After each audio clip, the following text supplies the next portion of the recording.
back to another episode of the Game Addicts Podcast, episode 176. But who's counting? Oh, wait. I guess I just did, and it's listed down below. I'm one of your hosts, Brando, and joining me here today is this podcast player 2, Mike. Hello. What's up, dude? How are you doing? Doing all right. Yeah, same here. It's been about a month since we posted an episode, and, you know, work life got a little bit busy for us. And yeah, other than a few games coming out, there really hasn't been a whole ton of news to talk about. But a few games did come out since the last time we talked. The new Jedi Survivor game, I think that's what it's called, and then Zelda Tears of the Kingdom. Both of those games were reviewed well, although Jedi Survivor did kind of suffer in performance a little bit on PC. And I don't know if you have seen this. This is becoming a trend. Maybe on the next episode of the podcast we do, if there's time. I don't know. We got a lot of stuff kind of going on, and I don't want to just dwell on this too long. But I've been downloading them and saving them anytime that I see a chance where it is becoming game releases, game has issues, developer issue statement. And there is somebody who has compiled screenshots of this one, this one, this one, this one, this one, this one, and it is remarkably more than what you'd like. And so here's Cyberpunk, Bethesda, Redfall, Forspoken, Halo Infinite. The newest Lord of the Rings Gollum came out and was I guess a shit show. Battlefield. I can't read that one. I don't know what that one is. So, if you put your game out before it's ready, expect to get called out on it. Last of Us. Last of Us Part 1 was another one. Yeah. With the PC for port. the PC version, though. Yeah, PC port was just kind of gutter trash, and then they've... Okay, if it's not ready, don't release the damn thing. There's a quote from Shigeru Miyamoto, guy that created Mario. He said, a delayed game can be a good game. It has a chance to be a good game. But a bad game, when released, is a bad game. And I mean, Nintendo has a pretty good track record. They kind of broke that with the last Pokemon entry. That one was scrutinized by fans. But, I mean, so Jedi Survivor's out. Tears of the Kingdom's out. Tears of the Kingdom, allegedly, they figured it out, and they got it working. So I don't know what's up with the Pokemons, and they can't get that to work, but they can get Tears of the Kingdom to work? I don't know. I don't play Pokemon, so I don't know. I don't know either. But, I mean, that's just what I'm saying. I would rather you release it or when it's done rather than delayed. But then we got some more stuff kind of coming out. We recently had a PlayStation showcase of sorts, their first one in almost 2 years. And it happened. I mean, there wasn't a whole lot of meat and potatoes, in my opinion. A lot of just random. It felt like random stuff. It's like, hey, look at this. It's like, okay. A few things I expected. Right. I knew we were getting gameplay footage from Spider-Man. I didn't realize that we were going to get as much as we got, which is good. And they gave us, I feel like if you're going to talk about the meat, that's the meat of the thing. And it was at the very end, and it was 10 minutes worth of gameplay. And instead of it being just alluding at something, it threw you right into the whole thing. And it was like, oh, wow, we're seeing this. Oh, cool, okay. And you start with the black suit. Right. Exactly. Like, that's literally your opening thing is black suit. Boom, okay. Which is what all of us wanted when we played the original. Like, hey, where's the black suit? It'll come sooner or later. Don't worry. We got plans for the black suit. Don't worry about the black suit. The plans are indeed here, and we're going to talk about that. But then, okay, so there were rumors that Sony is holding back for whatever reason, that they have more first-party stuff, more ready to show than what they did. We might get a few things for the Summer Game Fest thing. That thing is kind of seeming that we're going to have a few more. I don't know what the right word to say. Maybe a little bit more main event caliber. So there's something that I've noticed that's trending for gaming right now. For showcases, or the Xbox showcase. Nintendo does the same thing, but they've been doing it for years. They only have one or two main entries, and the rest are filler games, like little side games that aren't big. They're just kind of like, oh, check out this indie game, check out this here indie game, check out all these games coming to the system. And it's like, okay, like, where's our AAA? Like, not a whole lot of AAA flying around right now. Well, and they're working on stuff. Stuff's being developed and actively. There was a question about the Uncharted multiplayer, which they actually just released something about that recently, about how they're just taking their time with it because it's not ready. They had some people from Bungie come over, take a look at it, and the consensus was, we're not happy with it, so we're not even going to show it to you in this state because we don't want to. Well, I mean, depends on what side of Bungie you go on. Are you going on the one that released the last Halo, or are we going on the Destiny? Because the Destiny multiplayer has done extremely well. Well, the last Halo that Bungie did was Reach, right? Yeah, that's true. So Reach, 4, 5, and Infinite were all 343. I know Infinite was horrible. Nobody liked that one. Some people like the campaign, but like there's. Anyways, we're getting a little off topic. Yeah. I know, trying to rein in the tangents today, folks. Sorry if that totally widened your screen out, folks. I was switching windows, and, well, we are a smaller-led podcast with no one to produce the show but me, who is also one of the hosts, so there it is. I have a list of stuff that was talked about. I'm not going to talk about everything on the list of the showcase here. We're gonna Reach. You are 100% correct. Reach. Anyways. So, they did good with all that, so I retract my statement. Bungie knows what they're talking about. So we're getting a sequel to Helldivers. There was an announcement for something called Fair Games. Helldivers was a game that I believe that was on the PS4. I never played it. Phantom Blade Zero. I like that from what I saw. It is the Ronin style that reminds me of, like, if Prince of Persia was samurai. Mm-hmm. That's the notes I got from it. I'm going to be honest with you. It didn't really pique my interest. Did you send me, sir? What? I saw it. What? You sent me something. I did? Switch controller. I did? Yeah, that's why I was like, what are we going to talk about this? I didn't send you anything. You're right. You didn't. My apologies. You're really confusing me at the top of the show. I've had a difficult week, so I'm having trouble catching up. I understand. Because I'm like, the last picture in our chat is you sending me a picture of your screen because we're having trouble getting connected here on this app that we're using to get connected. And phone and computers kind of sometimes do weird things. Yep. Anyway, it showed it was you on my computer, so I looked at it on my phone, and then it was from my wife, and I was like, oh, okay. Anywho. Have you ever had that thing where you're like texting somebody something, and then you text them, and then they send you something back? You're like, oh, okay, cool, yeah, we're done talking now. And then you go do something else, and then, like, maybe, just maybe, you're going to send your spouse or significant other something a little spicy. Not necessarily of you, just I saw a picture on the internet going, ooh, they might like this, click. And you're like, I don't want to send it to that person. I believe you've been the reciprocantist of mine. Maybe. Maybe. Although my favorites are the ones that are like, "Morning, love," like, and I'll just reply to it like, "Morning, baby." Morning, sugar. How you doing? Yeah, that's where it's like, I'm just so dead, like at work looking at the phone. Going, yeah, I don't even know the name that's up there. That's why we don't text. You use Messenger. So yep. You use Messenger. My wife used text messages, so we don't muddy the water. There you go.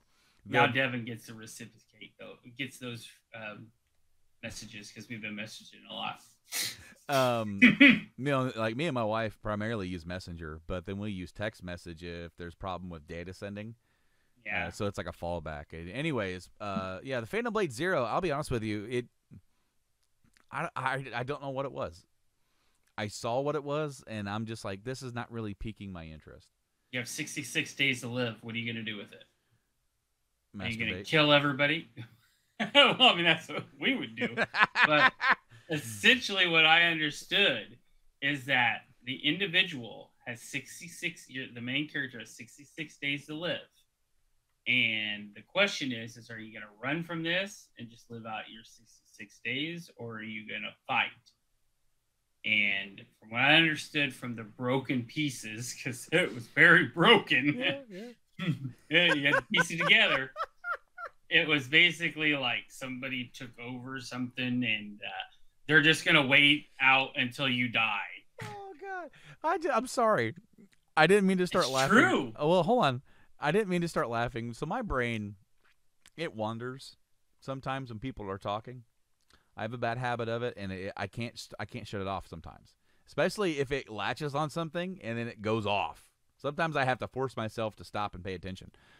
But I was listening to what you were saying, but you said you have 66 days to live. What are you going to do with it? Are you just going to accept it and go just live out the rest of your life, or are you going to fight?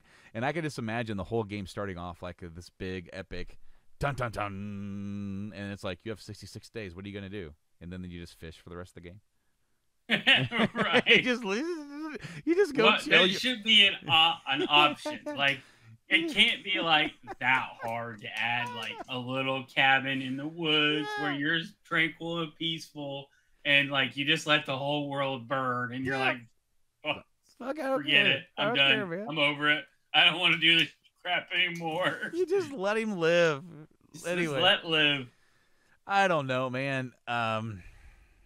I don't know what it was. To me, it looked like I totally got what you were saying about Prince of Persia from it, but I was thinking like, man, if you would have put like a little bit of like the anime flair that's in Final Fantasy, like 7 remake, not like, or the anime flair that's in Devil May Cry, and then put that into Ghost of Tsushima, and that's kind of what it looked like to me.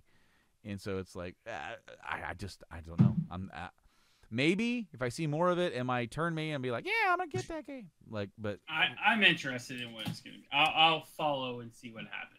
You know, I don't know. It just like it looked like it was like being presented like this is a big time game, but I don't know.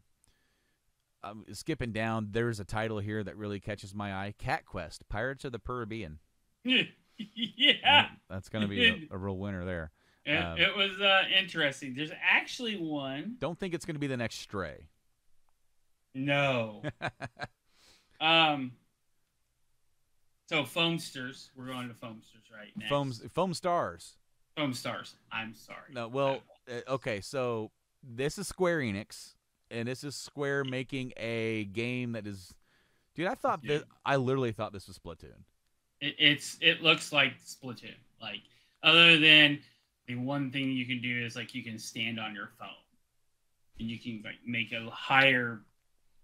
You can basically build like a tower to shoot from or something like that. Like, cool.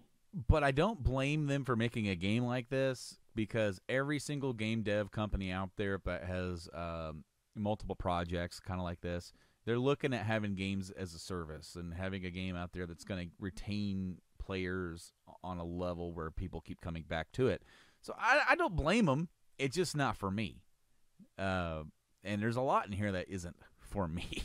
Unfortunately, the first half of this whole damn thing was like, oh, okay. Like when you start looking at your phone about halfway through the halfway mark, then I'm like, okay, I'm not paying attention. I need to put my phone down. Yeah, there was some where I just skipped. Like, I was just like, yeah, I don't care about this. One thing that caught my interest is the Plucky Squire. Is that the game with the book? That's the game with the book where you can go into real life. Mm-hmm. It's like Link between two worlds. Link between worlds. It reminds me a lot of that. Yeah. But you can like go out in the room, go to the house and stuff. Like I thought the idea of it was amazing. The gameplay looked like Zelda. It looked like old style Zelda games. So. Okay, yeah. I mean, I'm gonna keep in my eye on Plucky Squire. That looks like one that is gonna be up my alley, for sure. Because I absolutely adored Link Between Worlds. I loved it. I did too. It was good. Link to the Past is my favorite Zelda game, and so you give me a game that's going to take that world or map or that familiarity that I know of it, and then add all these new different features and puzzle techniques with the whole going into the wall and becoming wall art. I love that. I remember a lot of stuff they did with that. Yeah. When I was playing it, I was like, I know how to catch this guy, and you know which one I'm talking about. Yeah. In the real game, and then I'm like, well, how the hell do you do it now? Well, that's a unique way of doing something classic, but bringing it in a different angle and being like, all right, you got to catch is it the wolf? Is that what he is, a wolf? Yeah, I think he's like I think in this one he's a wolf. He's got like the little hood mask or something. Yeah. But you scare him like that. It's pretty neat. I enjoyed the twist on something old that you know how to do, because it took you a minute to figure it out the first time, maybe. Then they showed a game called Teardown, which my kid thought was the new Minecraft game. Yeah. Look. The game doesn't really appeal to me. It's not my cup of tea or anything like that. But my kid loves Minecraft. And when you make a game that is so similar that an 8-year-old goes, is this Minecraft 2? On one hand, you might be trying something, but on the other hand, it's like, man, maybe I don't know. To me, if you're gonna have that game be looking that close to it, it's weird though, because there was like some elements of the graphics that looked Minecrafty and stuff that didn't. Yeah, so I gathered what I thought from it was like a Minecraft Lego game. Yeah. When it went into this, it was like you do this epic explosion, destruction of it, and then it'll like summarize it into a movie at the end where it has better graphics. Like I don't know if that's true, but I think the concept was kind of cool. Being like basically total destruction. Like Grand Theft Auto, total destruction, craziness with like a Just Cause little salt and pepper mix in there, and I was like, it's kind of neat, but yet again, not my cup of tea. Like, I think it's cool concept. It's really sad because there was a lot of hype for this showcase, and I'm not going to say that anything that we've seen, even the stuff that we haven't talked about, I'm not saying that any of this stuff is necessarily bad. Because I mean, there's stuff in here that maybe end up being kind of bad, but like it's just stuff that doesn't really interest me. In today's modern economy and how the pricey games are, I sort of pick out the games that I'm going to buy for the year, and I kind of stick with it. I don't deviate much. I don't buy. I don't impulse buy games at the store anymore. I've only bought 2 games this year. And one of them was to play with my wife. Mm-hmm. And the other one was Zelda, that, I'm not going to lie to you, I was like, oh, I forgot this was coming out. I should buy it, whenever I already stated on here, I don't plan on buying it because I don't know if I'm going to be able to have time to play it. So you actually bought another one, because I bought it too. What was it? Metroid Prime. Oh, you were right. Yes, sir. Yep, I cleared that one like that. Yeah. So that was like one of my top fucking GameCube games. Like I blasted through it on GameCube. So the second I picked it up, I was like, "Yep, I know where everything's at. I don't even need to look it up. I'm done." So I bought that. I bought RE Remake. I bought a few other older titles, and update. My Final Fantasies have shipped from Hong Kong. So you're probably gonna take a little bit to get here because I chose the cheapest shipping. I'm already gonna have to wait, so don't worry about right. Yeah, don't worry about rushing it. So like that will come in time, but like no, like there are games that are coming out, even stuff that was shown here, that I already knew about, that just aren't up for pre-order, and I haven't been able to pre-order them. Yeah, the next one specifically. Well, next two. Yes. So it's one, but they did it literally inside of it. So like right at the end of it, they kind of added the little, hey, look, this is what it is. Bye. For the past 2 or 3 years, there's been a continual rumor about a new Metal Gear game or a remake of said Metal Gear game. There's been talk of remaking Metal Gear Solid again because they remade it for the GameCube. There's been talk about remaking this one, Snake Eater. And there's been a lot of drama with Metal Gear Solid, with Kojima exiting Konami and how that went down. There's also more drama with what's been going on after that, with the games being pulled from the digital storefronts that they were on, because the Metal Gear Solid franchise is kind of, unfortunately, not being babysat very well, not being future-proofed very well, not enough. And where, you know, a lot of people get a little upset about all the remasters and remastering this and remaking this. It's like, on one hand, like, I get it, but on the other hand, we're talking about two things here. First of all, making money. If a game company that has an IP can squeeze another dime out of 60% of the people who like that title, like Bethesda and Skyrim, there. But what that's the best thing you could add.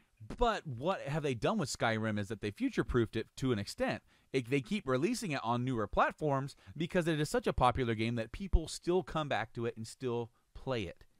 And so either whether people get angry about it or not, quit buying it, quit playing it, and they'll quit doing it. Right. But people won't, so therefore Bethesda won't. In this case, the games getting pulled from the storefronts had nothing to do with the popularity of the Metal Gear franchise. Trust me, the Metal Gear fans are they're there. They got heard after this one. But with the announcement that they're releasing Metal Gear Solid Delta Snake Eater, which is their complete remake of no, that's already infactual. It's not a complete remake. This is going to be an interesting topic, and I feel like we're going to get railroaded here on this one, because I have an interview from IGN Japan that was released today. And sorry I didn't get a chance to tell you about this because I read about it right near the end of work, and we were a little busy. Yeah. You were a little bit more busy than I was at that time. So, a lot of people are upset that this game is even being done, or anything new in the Metal Gear franchise is being done without Kojima's involvement. Because they're loyal to the dude, and I get it. He is like the Quentin Tarantino of video games. Not in the fact that they both love feet, but in the fact that they are both both iconic. Don't they both love feet though? I don't know if Kojima loves feet. I mean, I don't know if he does. But I mean, we can ascertain that Quentin Tarantino likes feet. Come on, watch any of his movies, and you're gonna see girls barefoot all over the place and close-up shots of feet multiple times. Okay, look, I get the hint. Like, okay, here's Uma Thurman walking down a hallway. We're gonna focus on the feet, but then Jackie Brown. That's just gratuitous feet shots. I mean, for half of that movie. Maybe I'm overselling it, but no. But the comparison can be made. Kojima he's an icon, weirdly enough, for one franchise, even though he's had his feet.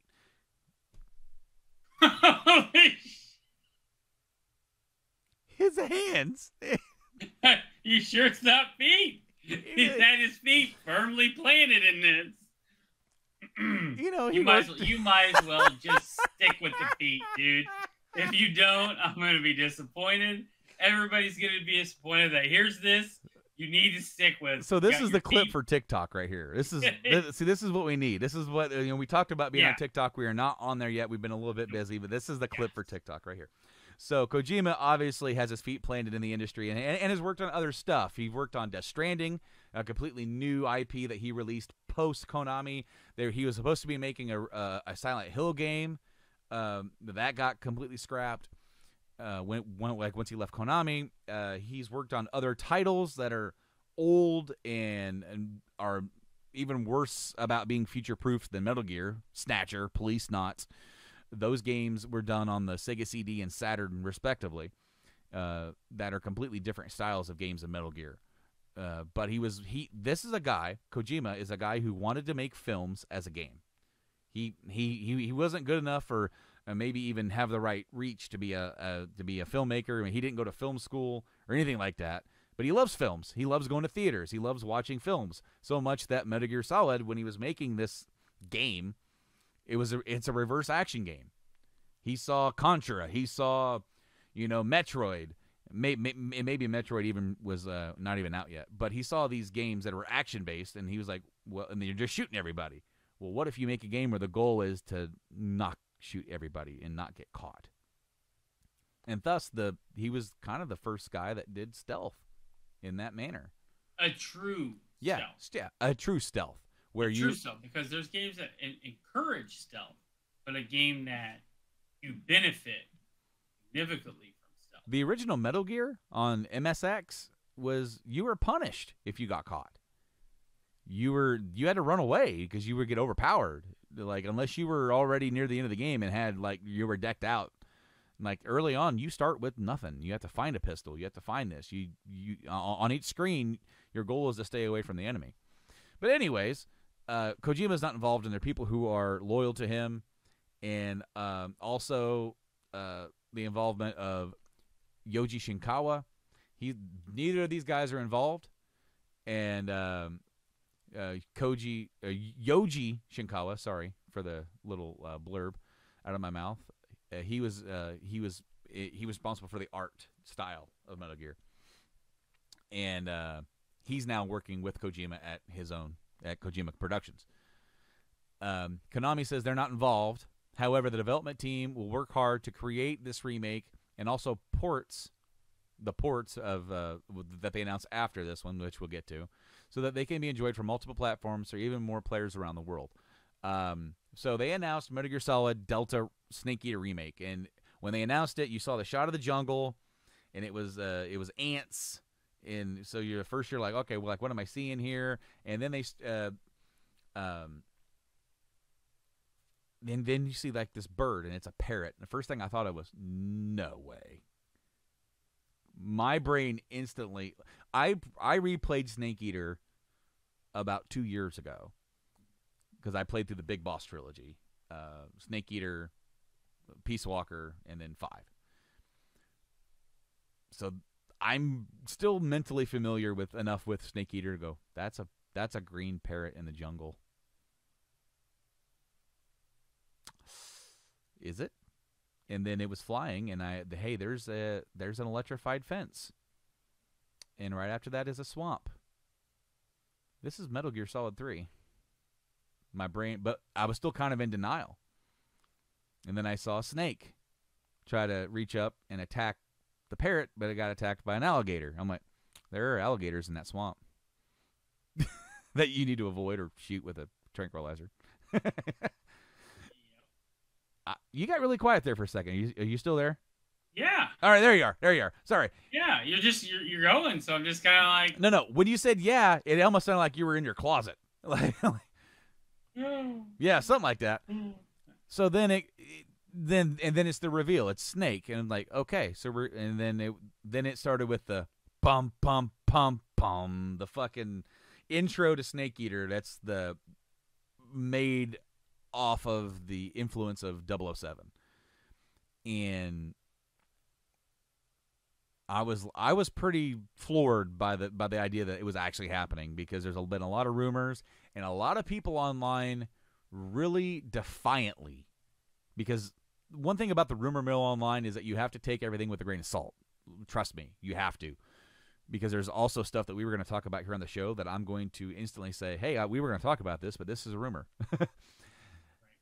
So they're doing it. But then there's been a lot of like stuff that we got revealed after about this. So they're saying all the voice actors are returning. All the original voices are coming back. But they said it in a way that wasn't indicating that this was a new recording. That, from what it sounds like, and I'll just read here.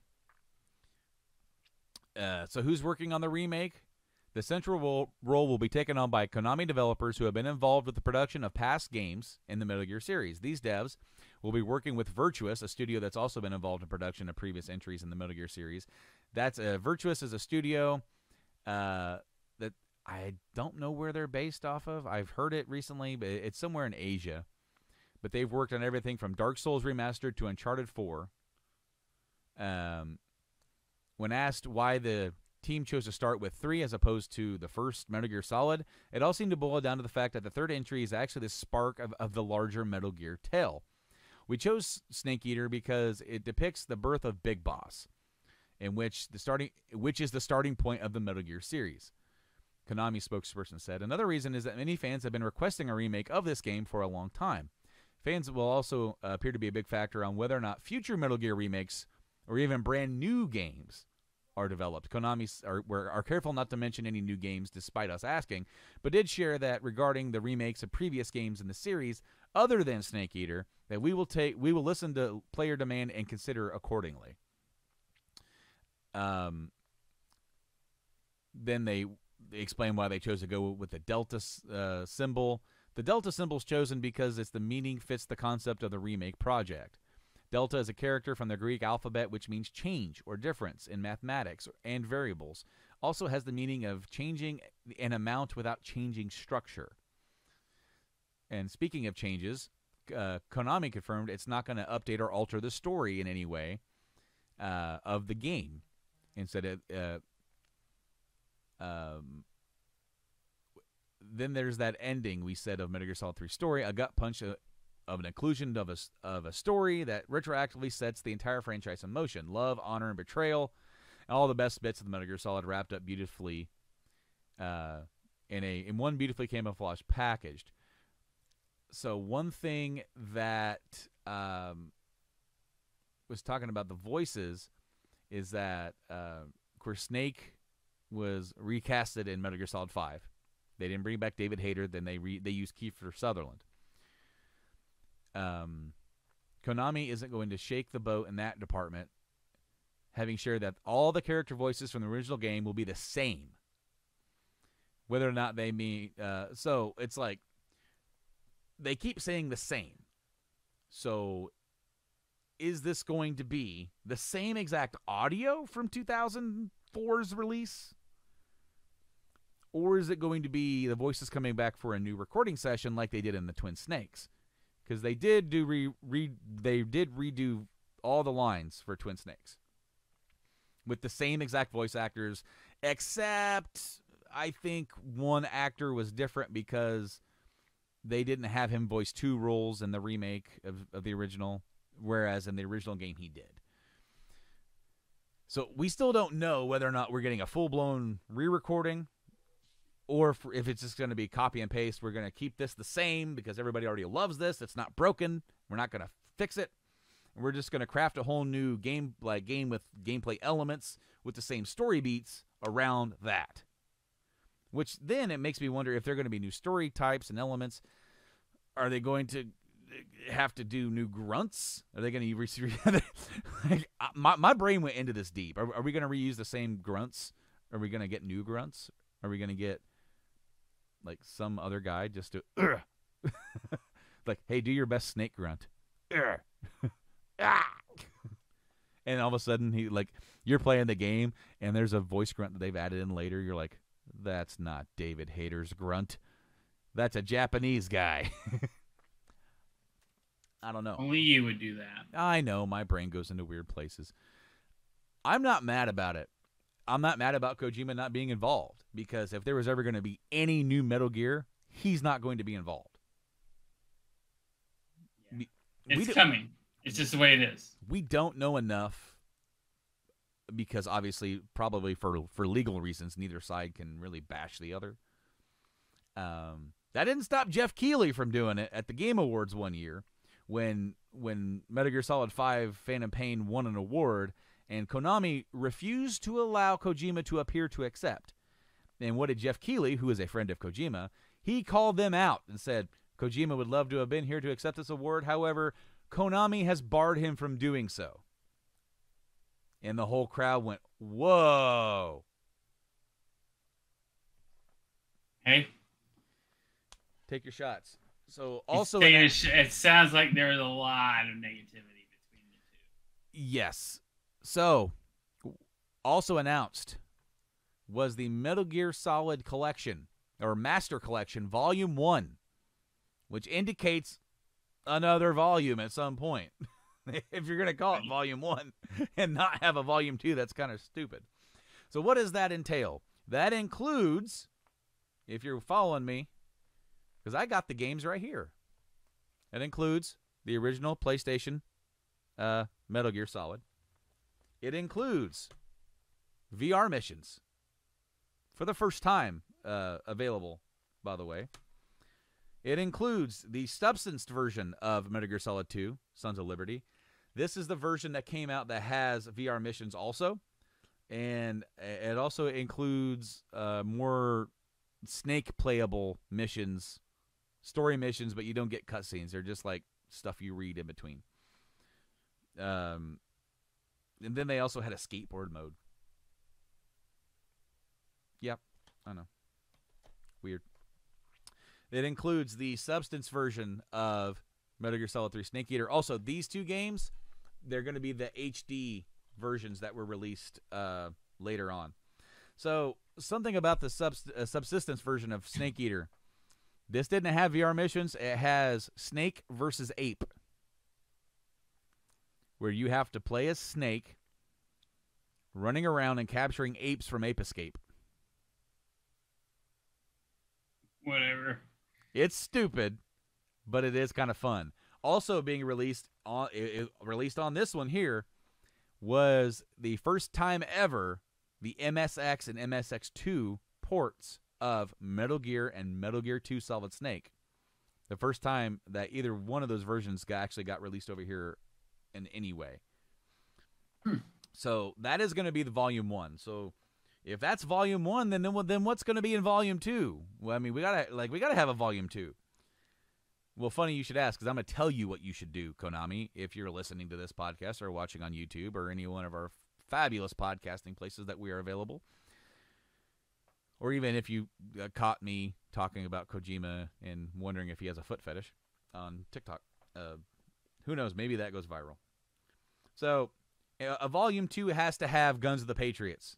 Has to have Metal Gear Solid 4. Why? Because this game is locked on the PS3. You can't play it anywhere else but the PS3. That's 2 generations ago. We talked about future-proofing, making sure your games are playable for the next generation. Obviously, for whatever are you all right? You got an itch? Yeah. I'm about to knock my phone over, dude. For whatever reason, PS3 is difficult to emulate. Probably its biggest downfall. That means that there's we know why. I know why. I know. Because they use a new chip. The cell processor. I know exactly. It's cell process. Exactly so, if you're gonna do 4, if you're gonna do a Volume 2, it's got to have 4. I assume that's when you're gonna pull out Peace Walker, which I have the PSP version, but I have the HD collection for PS3 here. But then it's like, okay, so you got Snake Eater, because when at first Kojima was thinking that after 4 he's done. I'm not making any more Metal Gears. I'm done. I'm piecing the fuck out, guys. I gave you enough. And trust me, the ending of 4 is the ending of the story that wraps up everything in a bow. But just when he thinks he's out, he gets pulled right back in. The one biggest thing about Kojima and making Metal Gear games was the fact that he made the very original, and that was it. And the only reason he made a sequel is because Konami made a sequel without him. On the NES, they released a game in North America called Snake's Revenge, and he was getting on an elevator, and somebody who he had worked with there said, "Hey, congratulations on the new Metal Gear game." He goes like, "What?" He's like, "Yeah, Snake's Revenge." He goes, "What the hell's that?" He didn't even know about it. And then he found out about it, and he didn't like it. So then he was like, well, I'm going to make a better game than that. And that's when he introduced the Soliton Radar. That's when he introduced crawling and made it even more about stealth. If you play Metal Gear Solid, if you play the original Metal Gear, it's an early 8-bit game. If you play Metal Gear 2 Solid Snake, it is a 2D Metal Gear Solid. Because then, once he saw the technology of the PS1 and saw the cool 3D graphics and the cutscenes that he could manipulate and make films with, he goes, man, that'd be cool to make a Metal Gear game like this. So he did. He literally remade, with a new story, the same game in a 3D environment because he was so enamored with it. So, like, a lot of the story beats or level design or a lot of that stuff, he just kind of reused it for Metal Gear Solid. And then he's like, well, I got this far. I might as well keep on going. You know, he got to the lighthouse like Forrest Gump and turned around and kept running, and he made 2. And he made 3. And then he just, one of those things, as soon as he thinks he's out, he's back in. When he was, after 4, he was, all signs pointed to him to being done. They made Portable Ops, which he helped out with but did not direct. And basically, I looked up before the podcast how much of Portable Ops is canon. And it's parts of it. Because he then went back and made more games, because that was supposed to be the one game in between Snake Eater and original Metal Gear. Now he went back and he did Peace Walker, he did 5. Which that bridges the gap and that complicates things. But guess what? This whole fucking series is complicated. Play this game and expect him. He retcons stuff simply because he forgets that stuff sometimes. He admitted that. So once you stop taking it so seriously, then you can have more fun with it. A Volume 2 should have Portable Ops. It should have Peace Walker. And then it should have Metal Gear Rising. That's controversial. Because there's some people who think the game sucks. There's some people who think it's awesome. But if you're going to release these games and future-proof the Metal Gear series, do all of them. Do them all. And that's my that's my take. I'm a bit. This is a remake that, for all intents and purposes, doesn't remake the story, which is going to be cool. But then, how big and different can you make it? I guess that's my sticking point. Is like, you can't make it open world, or can you? Because it's got to follow the same story beats. If you make it open world, then you're going to have to do a whole new voice recording, because there's going to be new scenarios. Yeah, I know. So then, if you're going to be releasing a collection version of Snake Eater and then a remake version, is it just going to be new graphics? That's my opinion on it. So if it sounds like, but then also like MGS5 has its faults. It's not done. But the gameplay was the best game they ever made. Like, bar none. The gameplay of that game is phenomenal. I played it again 2 years ago. It holds up. It still is a good game to play. Playing missions on that damn game are fun. Story leaves a little to be desired in some spots because they just didn't finish it. Like, it's generally unfinished. But that is what it is. Metal Gear is coming back, fellas, and or gals and other peoples. But we got to figure out what that means. I'm curious. They release screenshots. I want to see gameplay. I'm buying it no matter what. I mean, come on. I'm buying it.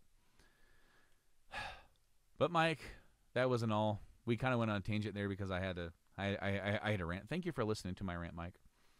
It is one of your top series of all time. It is. So I assumed coming into this, it was going to happen. This is going to be a while. This is going to take up a big block. Yep, a little bit. So thank you all you for listening to my little tirade, and the gem that we found out that that Kojima and Tarantino might have more than one thing in common. Maybe so. Who knew?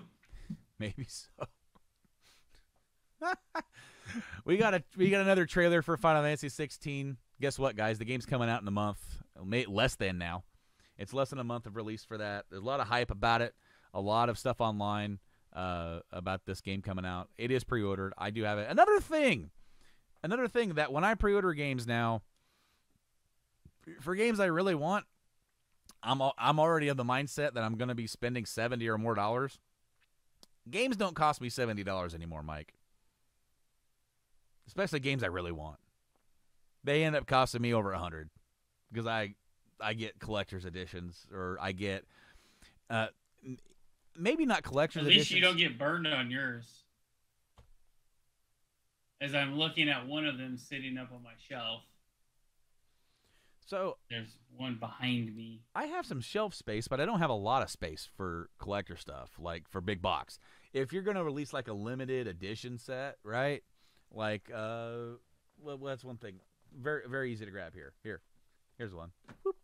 The Last of Us Part 2 thing. I'll get this. Yeah. I'll get stuff like this. I like art books. I like seeing that kind of stuff. Absolutely. Same thing with Final Fantasy 7 Remake. I'll definitely buy that. But what I won't do is spend well over $300 for a figure on a motorcycle. I'm not doing that. I did get the $100 version of 16 that comes with a steelbook and stuff like that. And then for whatever if they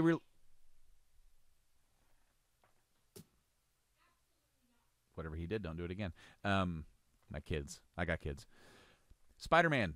That we'll talk about here in a few minutes. Knowing them, they're probably just going to release like a big collector's statue, which I can't buy. I can't buy that. Oh, and I won't. But if they release like a $100 version that has extra bonus stuff and an art book, I might buy it. I don't know. We'll see. But FF16's coming out. They're making a sequel to Alan Wake. Alan Wake 2 is coming out. Digital only, though.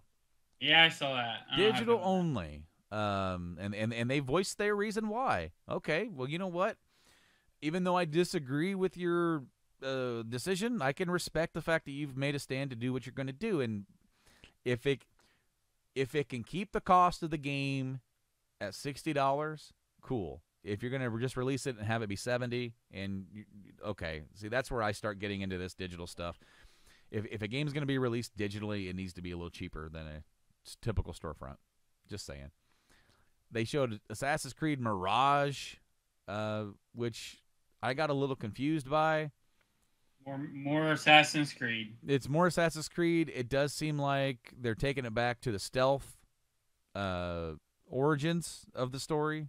No pun intended for the fact that they have a game called Origins. But the actual origins of the game where you were like, it was like, no, man, be stealth. Blend in with these monks or whatever walking down the street. You blend in to the crowd. Blend in, sit down on this bench and blend in. I like that aspect of the game that you don't really get too much anymore. Yeah. So it seems like they're going back on that. But I'm also, this is a series that while I have played some of the, like I played Origins, I played Odyssey a little bit. I haven't played Ragnarok. They're fun, but I'm not like a diehard at all. Just too many. I'm over it. I mean, the freaking Enzio trilogy is, for me, that's where that was the best. Everything after it's kind of been, this is neat. I liked Black Flag. I liked Rogue. Black Flag was good. Rogue was basically Black Flag 2. Same gameplay. But, after that, I was like done for a while. I enjoyed Origins, but it just never wanted to end. Like, it had so much side stuff. Too much side stuff. There was too much to do. It's like I got to the point where it's like I just need to. I'm ready to be done with the game. I am emotionally ready to be done. And there's like, how much more is there to do? And I actually liked the story. I liked the story a lot of Origins. It was fun.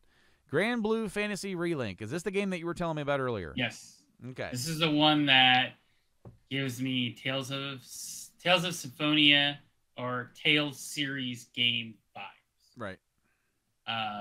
It reminded me a lot of basically Tales in Final Fantasy 14. So I don't know. I haven't looked up too much about it. and it caught my eye when it come up. I was like, "What is this? This looks like maybe an additional 14 entry.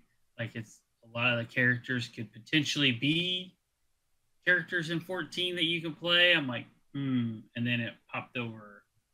I was like, oh, huh, that's new. Okay, cool. I'm interested. I'm intrigued. Street Fighter 6 had a trailer for that, which just released, and reviews came out today, Mike. Reviews of what? Street Fighter 6. Oh. So, Street Fighter 6 reviews.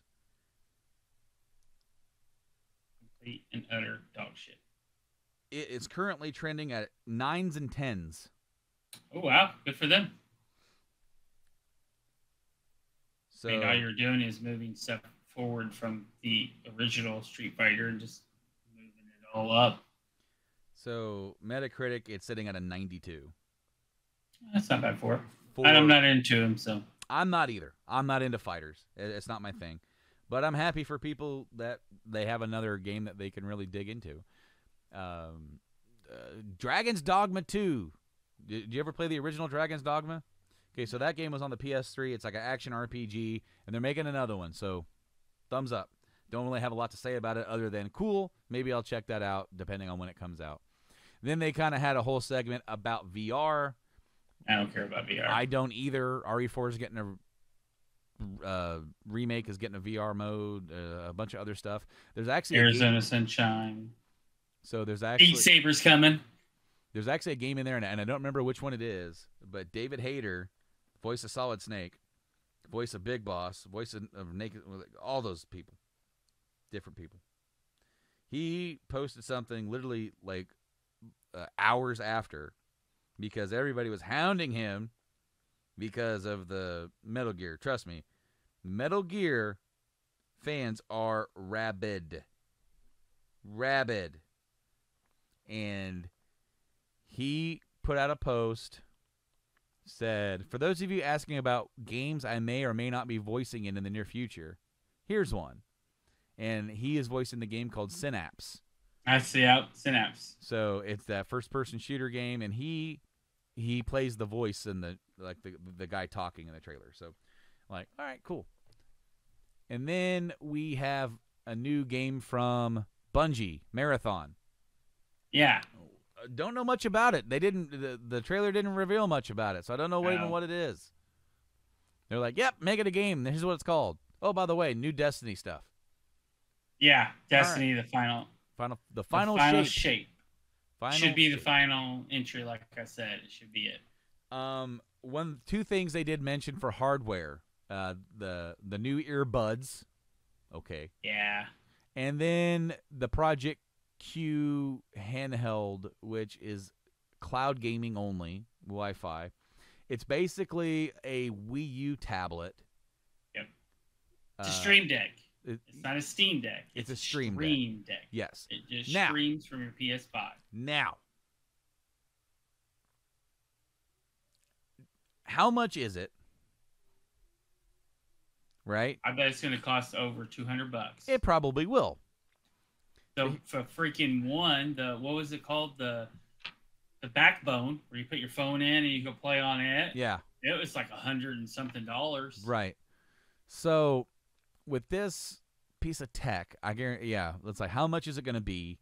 Because there is no reason for me to buy it, but there also is a reason for me to buy it. So it kind of, I have one PS5, and it is played in the living room. However, we are a family of 4.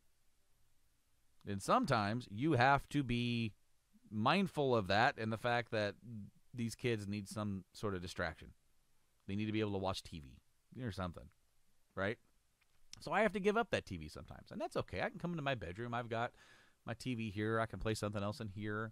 But if I'm really in the mood to play a PS5 game and I don't want to put it down, I can keep it out there, turn it on, and have it streamed to my handheld. But I don't think that's enough reason for me to get it. Yeah, it all depends. Like, my thought is that you could always put another system out in there for your Netflix and your Disney Plus, all your streaming stuff that you have acquired, and put the 5 in the bedroom and you can play it on a bigger screen. I could play it. I don't necessarily like to play games in here too much. I've done it, and I will do it. I have my One X, my Xbox One X hooked up in here, and I primarily use it for streaming stuff, like to watch YouTube or whatever. However, on the rare occasion I have used it to play games. I actually did use it when I was playing through Assassin's Creed Origins, when I was really in the mood to want to keep moving through it. I was playing it on my Series X in the living room, and then I could just go turn on the One X, and it would boot me up exactly where I was because I had Game Pass at the time. So it was like, boom, Right. go. And I love that aspect about it. I'm like, boom, pick it up, go. I don't have to transfer any saves. I don't have to do nothing weird and silly because I was doing the same thing for MLB The Show last year when I had my vasectomy surgery. I was playing on the PS5, and I didn't want to move the PS5 in here just for it. So I got Game Pass because now the show is on all consoles, not just PlayStation, even though PlayStation makes it with San Diego Studios. Well, I downloaded the show on my One X, and I was able, you're able to upload your save for Road to the Show to basically like a cloud. And then you go to the other system, and you download it from the cloud, and you just transfer your save that way. And it's not too hard, not too difficult. But I don't know. Show me more about it. Show me the true specs of the thing. Show it to me in action, and then show me a price.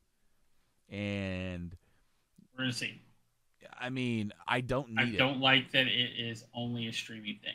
I think that there's no reason why you cannot turn that into a freaking Vita. You could literally turn it into a Vita and it do the same thing. So and then put Vita games on it. Since the problem is you've already killed the Vita store.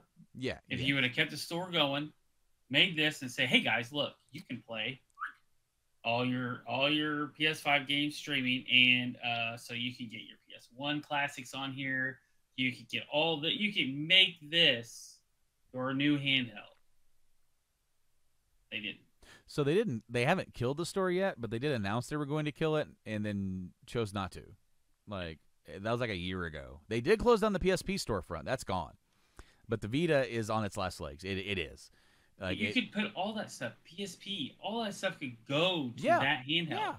And you could enjoy the aspect of having a DualShock 5 or whatever controller style. Because I like the controller.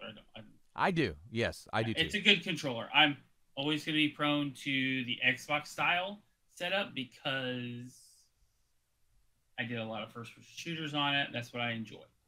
But it's a good controller, solid, feels great in the hands, no doubt about it. You could literally have that and then have the Vita game, have the PSP games, have your freaking PS1 games. All of this library is available. I don't know how much money it would cost because you obviously have a capable processor to be able to stream. Yeah. Why? Why not? It's there. Unlock the power of it. Give everybody what they want, because there are a lot of people that love the Vita. It's a very underrated system. It was underutilized. I feel like it could have been utilized a lot more, just like the PSP. Yeah. I agree, but if they did this to keep the price down, then I can almost see why. However, if they come out and say this thing is $200, $250, I'm like, why didn't you just make a damn gaming handheld and have it do the same thing? Because for that price, it just doesn't make sense to me that you're already going to make something. It's already going to have a capable processor to be able to pull from the cloud, play and stream off of your PS5 or whatever it's going to do. So that there alone, you have a processor in there that can at least get you 720, maybe 1080p. I don't know if did they release the specs of the visuals. I didn't look. I didn't see it. No, I didn't see it. I didn't. I don't think. Let's assume they're shooting for 1080p or 900. Yeah. Because 900 handheld aspect ratio looks like 1080p. Anywho, There's no reason you have it capable enough to be able to produce that kind of graphics. You can freaking make it use every single game prior to that, excluding the PS3. There's just no reason not to. Mm-hmm. And then make it to where you can go, hey, if you want, you can put this in the back, which would be like an M.2 4 terabyte. Oh, now you have on the go every game you'd ever want for one PS1, maybe even PS2, the PSP, the Vita, all of it. And you can stream via PS5. So it would be, I would think about it. I'd be like, yeah, that's nice. That's awful nice. There is a reason why I would entertain it, but it's got to be at the right price point. Right. Even for just what it is. It's got to be at the right. Can't be over 300. No, I don't want it over. I don't want it over 200. But the idea is 200 is my top. Like that's where my grace period is $200. It works. Like I wouldn't even consider it as just I'm gonna go pick this up. It would be like a big, like, hey, this is my Christmas gift for the year. Right. You know, like last year, my wife got me the damn Series X. That was a big get.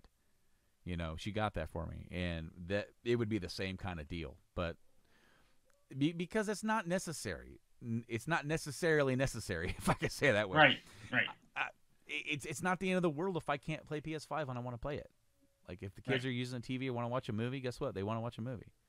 I have to be a better example and show them that I can give this up for you, even if they're not absorbing that in their brains at this age. You know, just by doing it and continuing to do so, be a good example. They're like, oh yeah, this is how you share. This is how I do this. So we've gone on and on.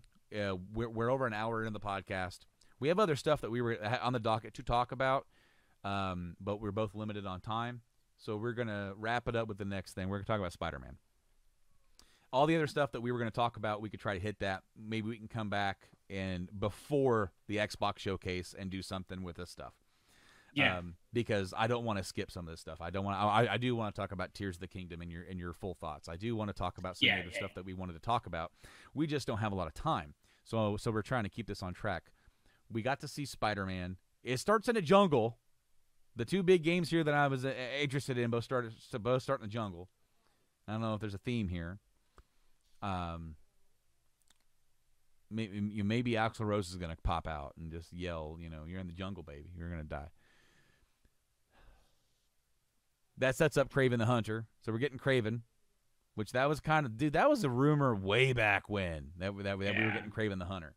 But then it was all. But then they did the announcement trailer and they're like, Venom. Oh, what? We're getting Venom and Kraven? Like, what's going on here? So they jump right in with the gameplay with Pete having the black suit, and they've made the symbiote part of his game mechanics. Look, I loved the first game. That was one of those games that I didn't choose to buy, and I talked myself into buying it because it looked so good when it was coming out. I told myself, I'm like, no, dude, I'm sitting out. I'm not buying it. I'm not going to get it. And then I just kept seeing stuff and kept seeing reviews. I can't remember if I was in the same boat or not. I think you were because I think we were both like, it's Spider-Man, like it looks good. And then the last one, we were both like, I think you were like, I think I'm going to get it. And then like at the very last minute, I was like, like I'm getting it. And it was the best Spider-Man story that has been released is in any 100%. medium, in my opinion. Yes. Like, movies are great; they're doing their own thing. This is where it's at. It balanced everything perfectly, while also doing something new and unique for their version of the universe and taking risks. It added an enemy, and then it tricked you in who the enemy was. Exactly. I loved the twists and turns of the story. I loved the little bits and pieces that they got right. I loved the traversal. And so when it came time, when they launched the PS5 and they're like, look, we're going to do another game, but it's not a full-fledged game. It's kind of like an in-between 1 and 2. And it's going to focus on Miles because he's a part of the whole story, but this is his story. And this is how he develops without Pete, but also with Pete. You know, it's like, And that was good too. So I had no doubt that they were going to deliver. However, once you have set the plate, and once you have delivered such an awesome first entry, and an even just equally as awesome little side piece here, a little like a salad, if you will. If you have your main dish and this is your salad, this is going to be the sweetest dessert I've ever had. Because from the get-go, they threw you in, and you're seeing gameplay in combat, and I'm like, whoa. The symbiote fighting is phenomenal. It's absolutely phenomenal. It's exactly what you would expect. Where you go to do a move that you would normally do, like picking them up, slamming them down, and he does everyone at the exact same time. Oh. Because he's a symbiote, so he can do that. He shoots out like, what was it, 3 or 4, picks him up and freaking slams him down, and you're like, oh, shit. And Pete, you're gonna be a tank. Pete sounds You're gonna be a tank. He sounds so angry And aggressive. What it does. Yes. The symbiote feeds off the anger. It feeds off the negativity. Yep. And it just, I love that because there's so much negativity in Pete's life, and he struggles to keep a clear head about everything, about keeping perspective. He's always under stress. He's always under this and that. But so it feeds off that. One thing that was really small, and I know that you and I watched it, and I don't know if you've gone back to see it, but I noticed it when I watched it when it was airing live. And this is something so small, but they're allocating resources within the processor to do this. The UI shook in combat. It moved. It wasn't static. It wasn't like life bar, move bar, whatever map. It was there, and then you would hit a big move, and it would like rumble and move, and like that is so cool and not needed, but I like it. It's attention to detail. I like how quickly the game switched you to Miles. I like that. I like the third guy, and I know you're getting ready to hit on this. Is he always this angry? Yeah. He's never like this. This mission, I see why they chose this one to show it off.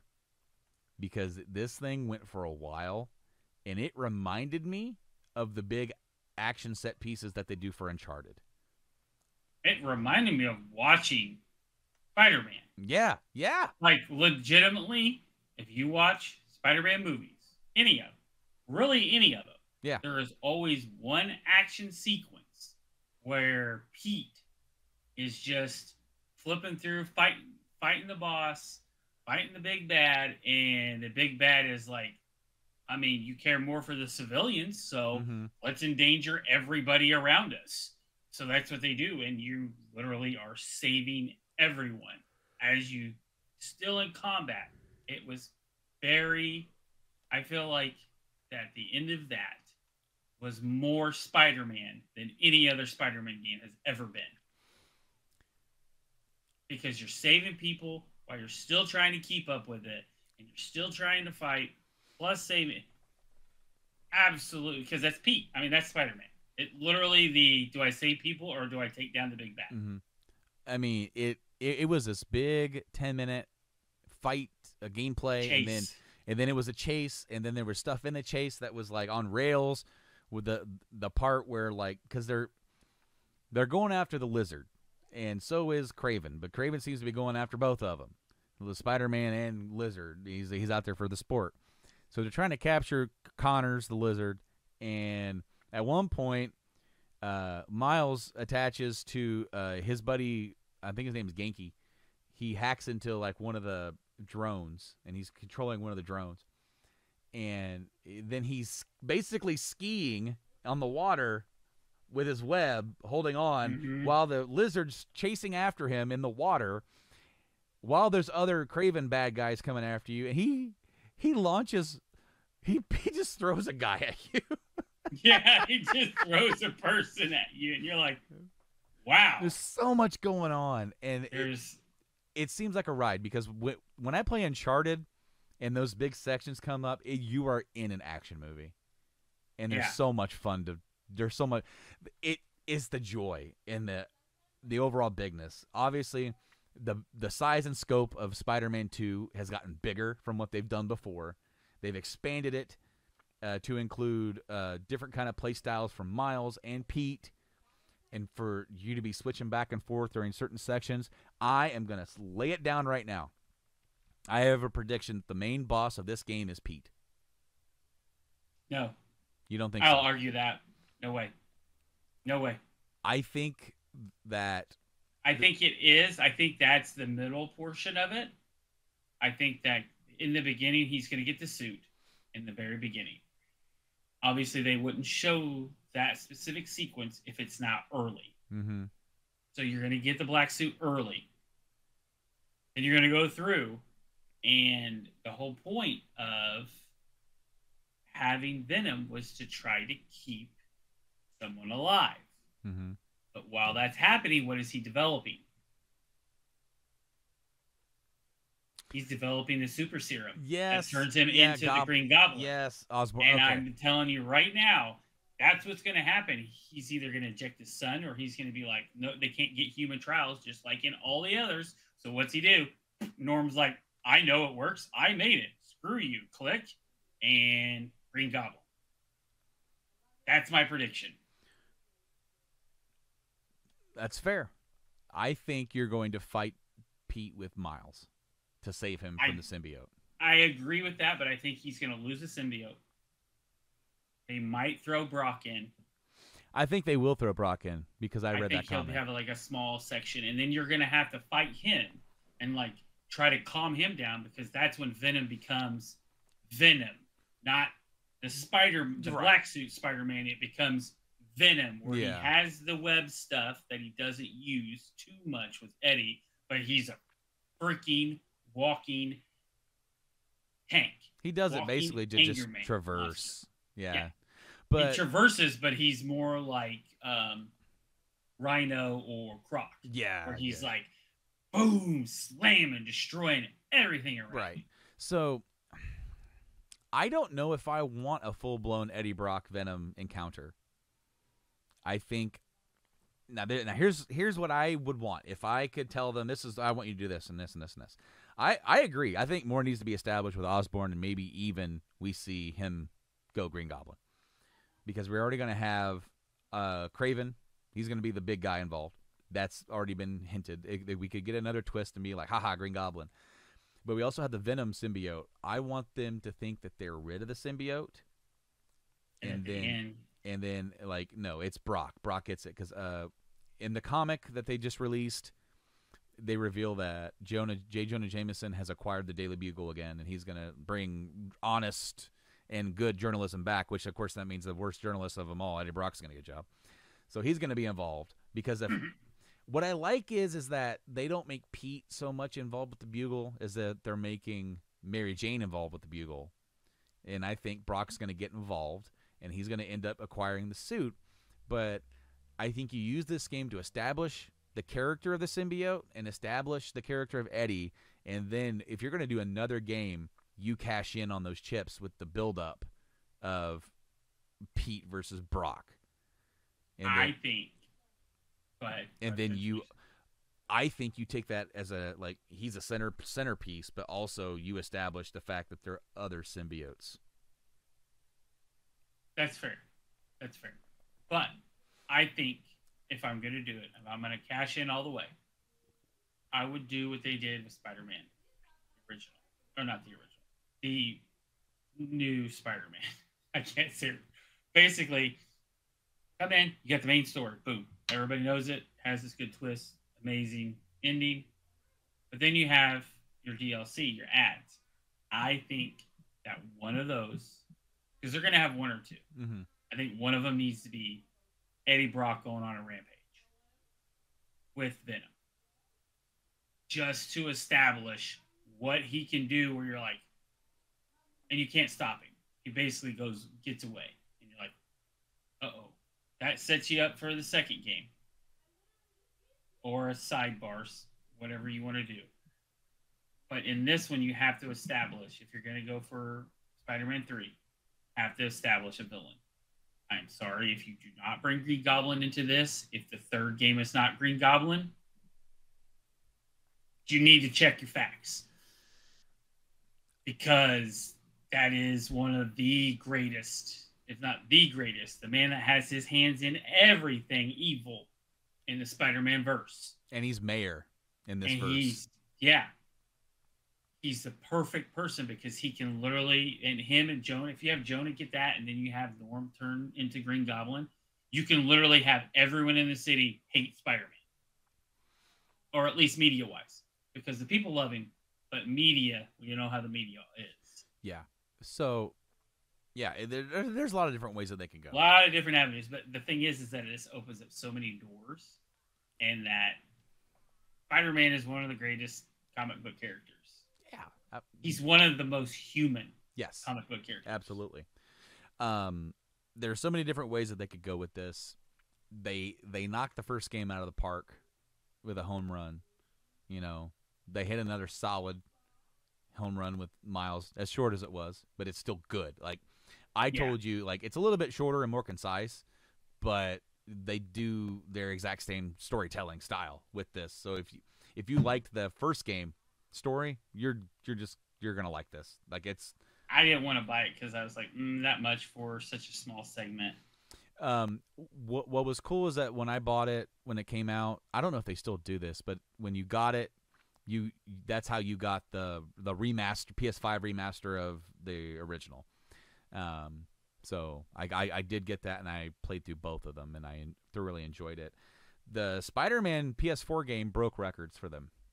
Oh yeah, it is one of the highest selling PS4 games, single titles. It's one of the highest rated. It's one of the highest rated. It's one of the highest selling PlayStation exclusives, beating out even the likes of God of War and The Last of Us and Uncharted. And while those titles are increasing in popularity and are getting more of a rapport with people outside gaming, like with the TV show Last of Us and the movies, and then there's a God of War or something going on with I Amazon. Can't wait to see that. Yeah, that would be neat.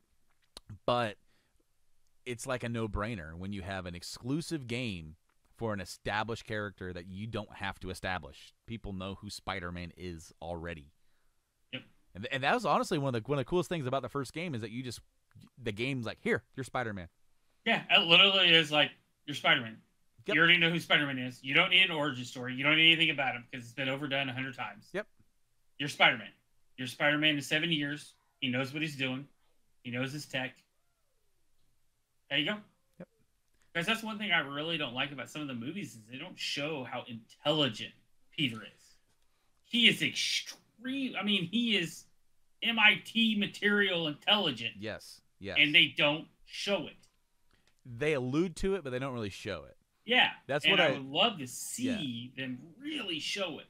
It's the same way with Batman and being a detective. It's like they feel like they have to pick and choose what kind of movie they're telling, because then it's like, oh, we can't, if we do this detective stuff, then it's just another scene, and it doesn't really. Whereas like the newest Batman movie, they really focused hard on the detective stuff, and it was more accurate to like the comics. I loved it. I love that. They're not that the other Batman movies are bad, or the other Spider-Man movies that don't show that are bad. It's just the fact that we don't get to see that aspect of the character a lot. Whereas if you have something like a comic book that goes 500 issues, you've taken some time to establish the character in other bits, and you have time. In a 2.5-hour movie, there's only so much time to dedicate screen time to doing whatever. So pick and choose. But I'm looking forward to Spider-Man 2. As soon as it's up for pre-order, it's going to get pre-ordered for me. And it's going to be my big. Probably the same. No, I'm in on day one. I will let you borrow Miles if you want to play it, because you got the PS5. I might for you know.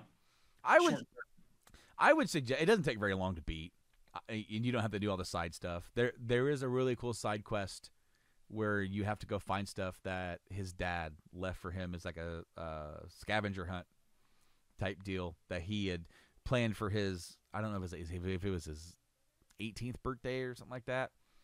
And it was like going to all these places that they took him to when he was little in New York. And you have like all these audio bits of him. And that's one thing I loved about Spider-Man is that you find so many little hidden gems of like, oh, look, I got this card for a lawyer. kind of weird. Like the way he talks Yeah. about it's like, Yeah. and it's one of the things is like the way they established the first one. You can pull so much. I mean, you have the Avengers Tower. It's there. You have the Sanctum Sanctorum. Yeah. Sanctum Sanctorum. You have all this stuff that you can throw in there where it's like, yeah, you got Miles in this one, but what happens if, like, in the middle, the way you have to beat the symbiote, Tony Stark steps in. And then at the end of the game, you get the spider suit. You get the Spider-Man iron suit. I mean, there's a lot of different stuff that you could do. Of course, they are making Insomniac, the same company. They are making a Wolverine game. So will the Wolverine game be in the same universe? I say absolutely do that. Like, I understand Insomniac's not just going to be the company that makes Marvel games. Come on. They got to do other stuff. But how cool would it be is if you could kind of set up use the Spider-Man game to set up a little gaming universe with Marvel characters, which they made other Marvel games recently with Avengers for Square, and didn't really, I was more excited about that than what it kind of ended up being. But unfortunate, you have these opportunities to do something like that, and maybe you don't. Maybe you're like, we could have, but we don't. Well, we didn't because it's too much of an undertaking, and then you're passing that buck on to another developer to do this and that. And maybe it doesn't quite have the magic, so maybe you don't. Maybe you just allude to the bigger universe and you have sprinkles of it every now and again, like they did, and maybe it'll work better. But I'm looking forward to it. I know you are as well. We are running out of time here on the podcast. We got to get rolling and get on with the night. I've got some dinner to eat, and you got some stuff to do as well. So, guys, thank you so much for joining us here on this episode of the podcast, 176. Kojima and feet. Kojima and feet. Kojima and feet. Feet eater. Ew. What the? Wow, feet eater. Wow. Yep. I know one guy that'd be proud of that statement. Just saying. Anyway, guys, thank you guys so much for joining us on this. You could, check us out on all our social medias, and probably have our first clip on TikTok from this episode of the new stuff.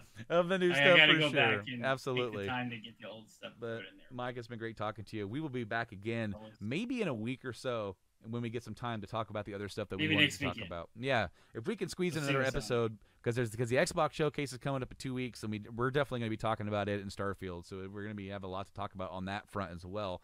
Especially, I can't let the hype get the better of me, because there was stuff here that I wanted to see here that I didn't get to see.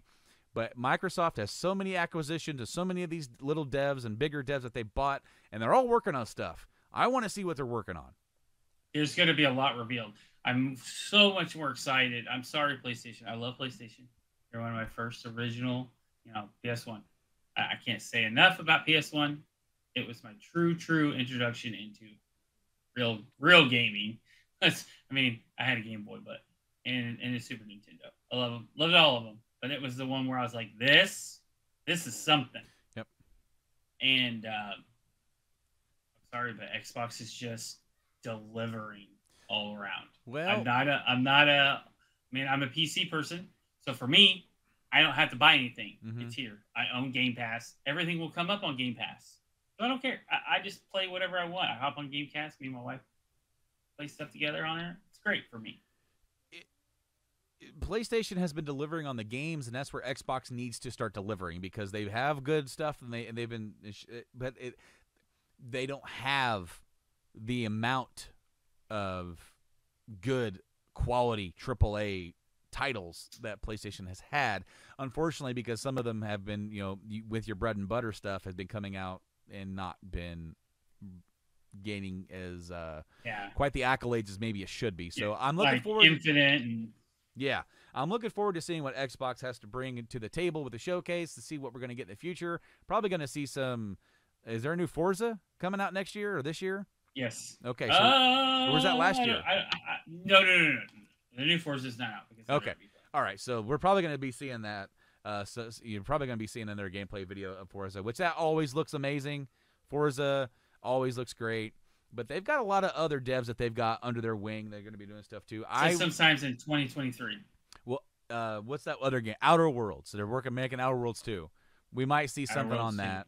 I don't know how close that is to coming out, but I'm excited for for Xbox Showcase as well. We'll be here to talk about that, maybe in between to talk about some other stuff. In the meantime, I've been Brando. And I've been Mike. And you guys have been awesome. Thank you guys for checking out this episode of the podcast. We'll see you on the flip side. Later on, guys. Amen.